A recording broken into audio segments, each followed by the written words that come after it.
সমিতির উদ্যোগে কৃষি এবং শিল্প মেলার বর্ণাঢ্য শোভাযাত্রা এবং মেলার উদ্বোধনী অনুষ্ঠান অনুষ্ঠিত হলো এদিন পূর্বস্থলী থানার মাঠে। তার আগে পারুলিয়া এলাকা থেকে পূর্বস্থলী থানার মাঠ পর্যন্ত একটি বর্ণাঢ্য শোভাযাত্রা অনুষ্ঠিত হয়। আজ 3 তারিখ থেকে আগামী 8 তারিখ পর্যন্ত চলবে এই মেলা। প্রতিদিন থাকবে বিভিন্ন রকম অনুষ্ঠান। উদ্বোধন অনুষ্ঠানে উপস্থিত ছিলেন রাজ্যের মন্ত্রী স্বপন দেবনাথ, বিধায়ক তপন চট্টোপাধ্যায়, কাল্লার বিধায়ক দেবপ্রসাদ বাগ, আইসি সন্দীপ কুমার গাঙ্গুলি, কৃষি আধিকারিক জীবন চন্দ্রনাথ, বিডিও পৌশালী চক্রবর্তী, পঞ্চায়েত সমিতির সভাপতি ঝুমা তরফদার, সহসভাপতি কালীশঙ্কর ব্যানার্জি, মেলা কমিটির সম্পাদক সুদীপ বিশ্বাস সহ আরো অনেকে। যেমনিভাবে এই মেলাতে যারা দিলাম ওখান থেকে এখনো দেখলাম যে এখন একটা দোকান দাঁড়িয়ে এই যে মাঠটা ব্যাপী মেলা হচ্ছে, তারা কারা? দেখুন ছোট ছোট দোকানদার, কেউ মণিহারি আছে, কেউ বা তেলে ভাজা বিক্রি করছে, কেউ বা চা বিক্রি করছে, ফুচকা বিক্রি করছে, বাদাম বিক্রি করছে, পাঁপড় বিক্রি করছে, সব কিছু ফাস্টফুডের দোকান আছে। আবার ফুলের সুদৃশ্য স্টলও আছে। আস্তে আস্তে মনটা মুগ্ধ হয়ে গেল, এটা প্রতি বছর এটা করে। মোট স্টলের সংখ্যা প্রায় আমার মনে হয় মাথা থেকে ও মাথা যদি ঘোরা যায় 42 থেকে 43টা স্টল এখানে হয়েছে। এরা কি এদের অর্থনৈতিক একটা আয়ের পথ হচ্ছে না? এই মেলা যে চলবে, এটাই তো মেলার বিশেষত্ব। একটা মেলাকে কেন্দ্র করে কিছু গরিব মানুষ তার আয়ের পথ দেখে, মেলাকে কেন্দ্র করে সাংস্কৃতিক অনুষ্ঠানের মধ্যে মানুষ তার বিনোদন ব্যবস্থাপনা থাকে, আর মেলা সবাইকে একটা জায়গায় যুক্ত করে দেয়। সকলকে ধন্যবাদ, তিনি এই প্রচেষ্টাটা চালিয়ে যাচ্ছেন।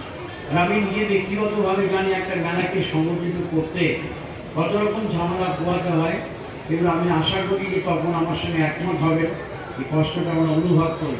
কিন্তু পূর্বস্থলীতে এটা দাঁড়িয়ে গেছে মেলা। আমাদের ওখানে শ্রীরামপুরে একটা মেলা দাঁড়িয়ে গেছে। এই মেলাতে গোটা ভারতবর্ষে আমাদের যেখানে হয়, ভারতবর্ষের লোকনৃত্য তারা তো দেখতে পায়। আমরা গরিব মানুষরা ভেবেছিলাম যে শ্রীরামপুরে বসে আসামের বিহু নাচ দেখবো। হস্তশিল্প মেলা, যেটা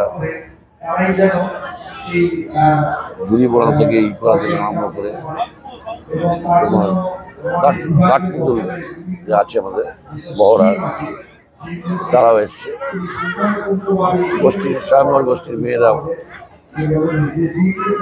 তারাও আছে। এবং সব থেকে ভালো আমাদের এখানে নার্সারি আছে।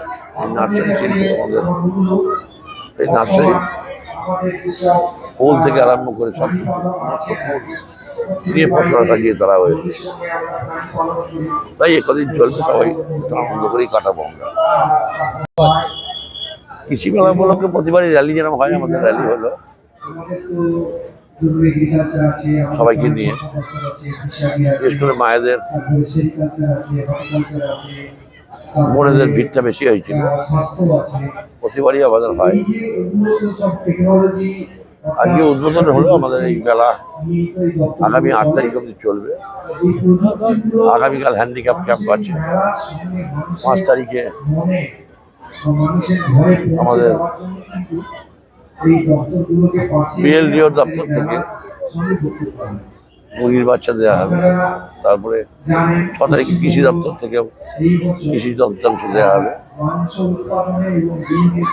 তারপর আমাদের শ্রম দপ্তর থেকেও কিছু মানুষকে চেক টেক দেবো আমরা। মানে প্রতিদিন কিছু না কিছু আছে এই অনুষ্ঠান। আপনারা সবাই জানেন আজকে সাহানিগঞ্জ এসেছিল বর্ধমান, যার জন্য আমাদের মন্ত্রী স্বপন দেবনাথ এবং রবিদা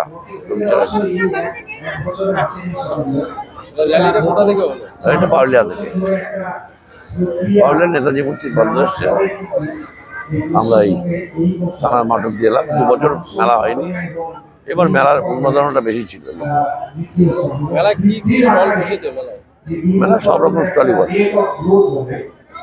সব রকম, এবার দোকানও বেশি এসছে। পূর্বস্থলী থেকে প্রসেনজিৎ দেবনাথের রিপোর্ট, সুন্দর বাংলা নিউজ।